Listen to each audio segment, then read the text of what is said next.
o skasi o fong fa wanga mua kalanga lufu kasi afe le ngo fa longo sa fa ile fale le o fa rongo alu sa mo afe kongo fale le o ki kilo po ele kong ele ngisi kongo ke miuma ngo afe ele ngisi kongo fale le o ke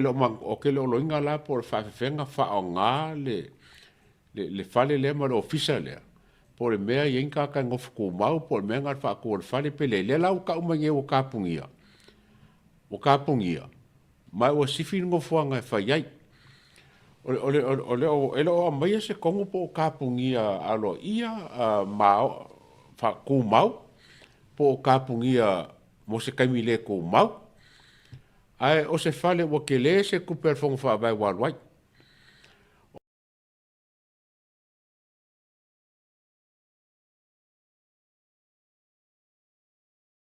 ora ka ko anga i fale aka o leso mo fai lo mai ai o kapungia ia le ofisa o le fong fa vai a fale aka lua mai o alo ia kapunga mai la solu se furu ai wa sifinge il fale onga vai loa e koe a makai ia ngā luenga le solu fiku ya a kongo ole o kapunga nga o ke le o mamalama por ame o ringa sifi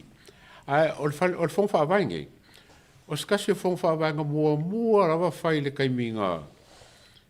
nga kakala inge ime o polo keki one of the o skasi o fong fa vai nga mua kalanga lufu kasi afe le ngo fa longo sa fai le fale le o fa rongo alu sa mo afe kongo fale le o ki kilo po ele kong ele ngisi kongo ke miuma ngo afe ele ngisi kongo fale le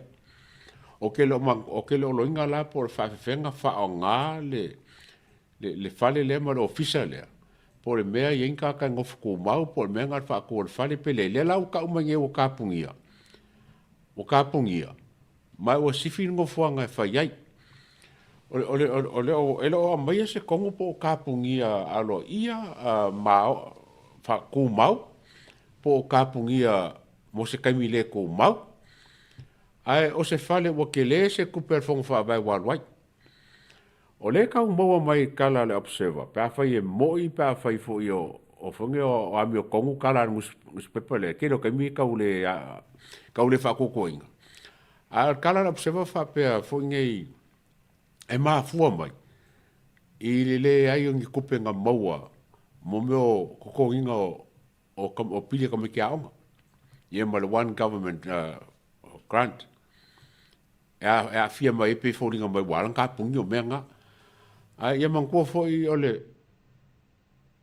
fong fa vai mo pro keki ole ngumera kasi lavanga ngaleng fa fong fa vai o pro keki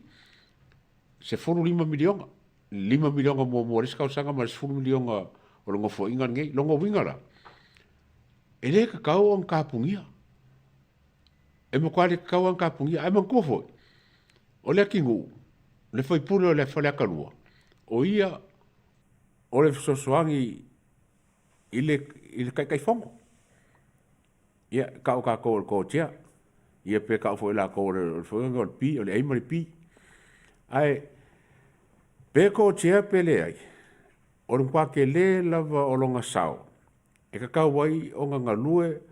ma ba ai fa le ia ngofuanga ngi wa fai mo ngofuanga o fongo fa vai inga ia mawhai o ngā kua ku ele ku malo. Ele ngā kai kua ku ele ku malo.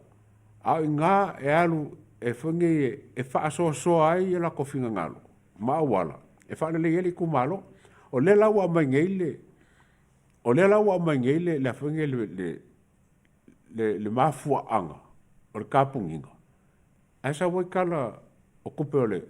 o pile ko me kia onga. Ele i whaia le whane lea ma le whongwha vai lea. Ele i wha mo inga pili ko me kia onga, e mo i ka ua. O ke lewe sengar ka ua le pili, le whainga o pili ko me kia onga. Ai lo le au kūle ngā leinga whai le whale lea. O ke le loinga la le whale po o kukulu, po le mea o lisi, po le mea o le ala mar koe ngā whainga walanga leo leo maua se si sa sa whainga ngā mai se kala le walenga ngā uimeli ngā lai ia ngō tekstanga kira po wha ngā pēr le Facebook le ki ngu masangi mawhio e ia soa ia sa masangi mako e pi mau poloka o le ki ngu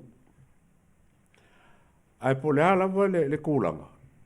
e mawhai o kako kirikiro pe le le kūlanga walenga pungi le fongo whawai le whale le fongo whawai a kou fwoi mangisi fongo whawai o lo kau mawhau ko ngā mea o le maua kupe kamiki aonga ai ka pungi e fua le official fongo whawai ia mangkua fwoi ia fia me o ia sa ko tia ele fongo a whange ia loko whanga inga ua fuli ia whange ia fia me ma whai kara ngai i le whainga malo ma le fongo whawai ngā me kusi e whaake ai o roka kikiro aku ia whange ngem ka upule ia le kingu kere ropa mo rin koin whaake le kingu wa voi o le sa awai le chapipi sa awai le chapipi sa whaile kufue le lango le chapipi il wha msingonga le whaakaringe le yunga o wha msingonga le ua lua songa whai ai a leo sa wadi sukasi lua aso eli amai alawa se whai unga wha msingo ili whunga le wha msingonga le ne lua songa whai ai a lela se fulu aso whaakari le unga wha msingonga ile tangi fo ile le chapipi ile le kofi ngola ko e fai mo ke kai fongo ya ama ko le fo kai fongo nga ko lima la ko kuso o le kai fongo nga le ave la ko kangi o fa pe le kofia o kula epa mali mongi fongo ma fongo e ma ia ma sa ma paunga ka kai kofia inga ala lava sa yai ia sui ale chapipi nga ngofo le sa ngofo le o kele lopo o fa kau le funga le fale le pele ai masalo o se kaimi la kamai ai le umar ka pokala o ko mo oxis kala in ka upule onga le fa ko au so mai ngai i le kaimi ngai ai ia ka ulava ia o kele o mal malama o le elfo le ko kongu le faipule o le ia le kingu kongu le o fongo fa vai a folinga mai pe umalava o le mele le ngai kasi ngai mele le nga fi ngau pele le fonga ngele le fast inga ia ko fia ila ko e lango inga le prokeki malango inga ka upungi awa le fonga la le afa penge ila le lo ka ko vai ngai i vai ngai kofi oi le kofi ia fia me la men kup o maenga ele ngakele lango inga e manga ai ku ese mai langa lo fa ki o mai le fong fa vai le foi la wa le mai la kingu wa le kingu le ska ka le sa kofi ya le kofi ya le foi la fu nga mai o kofi aru ave langa ku o ke ele chapipi ya ka wa ka foi o kuria kingu pe foi o kuri ki fia me o nga la ke le lango inga pro ke ma o la konge la whainga kai o ngā whai fufuanga ale malo. Ili pro ke kila. A ese kaku whamangi whamai. Ia wale in kupe. Lai kere kupe. O mkwa kere a kupe. Ale lawe le ienge. O kau whikanga o i la kou. Le whaaleanga mea i kongo pro ke kinge. O lea kola i kiki a la kou. Loke vai aku lea. O lea whange e kāro lua whakasi man whainga malo. Ke vai aku le ia le faipule vai monga fa o le fai kau fero mai ia faipule fonga vai monga lua ia ko ia vai monga kolu ma sa faka o le wo ese ia faipule wa kasinga faipule ngai kai milia sa kam fai ia e fa kula mai ia le ia mka pule ai ko va ko se update ole kulanga le umar ka ko pokalam. Ia, sa lele lo saunga lo sunga le atua te peo lo saunga. Ia lo whafasiri lava pe o taponia le whale pe o relocate. The most important question, has the closure of the building stopped the services or has the office simply been relocated? O te la voe le whengtau na whea tu se tali mō tu te mini langa lele I sau se whasalonga mai le whon whaavai whalata lua. So it's really hard off the article there, so some observer. It doesn't really give a very clear answer as to why it's been relocated or why it's being closed. The article confirms that the office has moved to Vailoa Primary School and the residents can continue accessing the services Amate Fulea Solution to July, which is tomorrow. So I don't think it's necessarily saying that it's closed, but I think it's just a relocation. E te pela lo saunoanga lo sunga le atua o le ala mafuanga aia, because o lena e mau te saunoanga whape sa ile sa ile se lengi sa involve ile whainga ni whale. Yeah, o le kau maua mai le skasio update whape o lo kule whale lunga le whangua ka maroa, mga ka maroa whakau langa whangua. Ai se hame ngā lenga whaile whale lunga le whangua. Ai le whakau moku le whangua, pe a whai lai whakau le whangua, se hame ngā le whakau le whangua, ave more option le whakau le whangua, o ngā le kua le whale lunga. Yeah. And these were some of the beginning issues. If you recall, le matanga o le whaingo plokeki, o le sa ilingo whangua whakua ia o fiso whang whaavai. If you recall as well, some of them, they leased the building. Some of them, they used their own land pertaining to their families. But you know, if that is correct and if that information is factual, yeah, you know, yeah, I mean, o koinga o whare konge walanga le whako a fia kausanga le whako a wha pe lima o ka lima kausanga karu o ngā iei ai kupu mele. Sa kau ngā ese wa ai mamao fo le le whangua ngei. Ia ma le, ma se option fo I e abe mua le avangoa e whakau e whonga whawai le. E se vai ngā whangua po le whangua a kua fo. Ai e le kia le mea le kau mauaku whapeo le whangua ka maro whakau whangua ka maro ia. Whawhewhela le whale le ngā whaingi. Whakau la ka maro le whale le a whonga whawai po la kuranga le wai. Kasi ngai issues ho ngai le ka umai le vai ke le fo le fai pule ka mi fai ngai me le mauku le me fai le fo fa vai le a funga fa le o ka fanga o so vo le fa mo fai fo fa vai me fa penga ai fa mauku fa ngua ma le lisi ma le long term lease ma ka le ku lai mai ia le fai nga malo le kilo le ole ki kilo fu kausanga sulima kausanga lusu kausanga e pe or korsu kausanga ia ai o fai ko nga risi fa penge pe a fai sa o le ma ke longa foi le ka foi nga mai kausa o le maule a mai e sa nga le nga fai mo kwa vai kele ia wa o kai mile o funga no le kingu le ma ro sim ko ngone o kako fast mal fingole o polo ke kingi a leo fale kom o le la fa solo o fale kom mo le wa le mai o le fongo fale fongo official fongo fa ba a fale a tonu lavo o le songa uma a fa pela I tu malo I le I nu ia po fale ata mo fale ata lua fale ata tolu le mafaina for example fa tau se fonua langa mantua foi le ato e losa la wafele tupe a matale sa watu e fa wai fale fa pe foi le I think refurbishing na o le fono fa vai o le fale le fono fa vai maybe it's a lesson learned for mo I tu maro ia